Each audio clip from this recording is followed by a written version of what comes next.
ভাই দেখলাম দৈত্য। কি দৈত্য? আর সামনে বিশাল দৈত্য। ও কই দৈত্য 18 তলা বিল্ডিং নিয়ে আপনার মাথা নষ্ট গায়ে দিছে। কি কর পিছনে আছে আরে ভাই আমি তো ডরে গেছি। 18 তলা বিল্ডিং এর মাথা নষ্ট। কই হাতে আরে কই তোর পকেটে হাত দে। হ্যাঁ কার পকেটে আর পকেটে হ্যাঁ হাত দিলাম।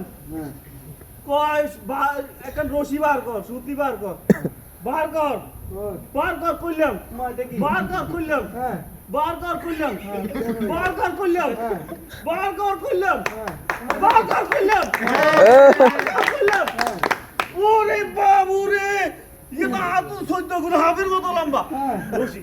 হ্যাঁ তো ভাই কি রশি দি কয় এতের দিকে যা।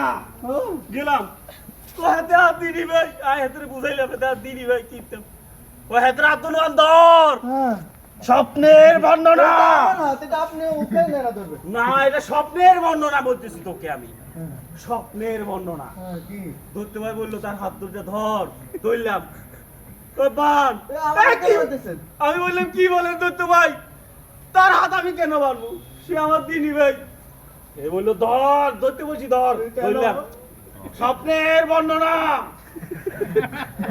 ধরলাম হ্যাঁ চাইলাম বাইলাম এমনি করি আমি বললাম ভাই আমার ধরতে ভাই তারা ক্ষমা করে দিন কয়, না চুপ স্বপ্নের বর্ণনা পাইলাম এই কান্না করিস না বেড়া স্বপ্নের বর্ণনা স্বপ্নের বর্ণনা দাঁড়া দাঁড়া স্বপ্নের বর্ণনা তো পাইলাম এবার বলে তার দুই পার দিকে তাকাইলাম কি করবো দৈত্য ভাই তো দাঁত দুই পার দিকে রশি রে দিলাম রশি ফেঁসা আমি বললাম না দৈত্য ভাই আমার দিবি ভাই আমি তারে কেমনে বাঁধবি ও না চুপ স্বপ্নের বর্ণনা বান বান দুই পা বান পরে পড়ে যাবে বাইলা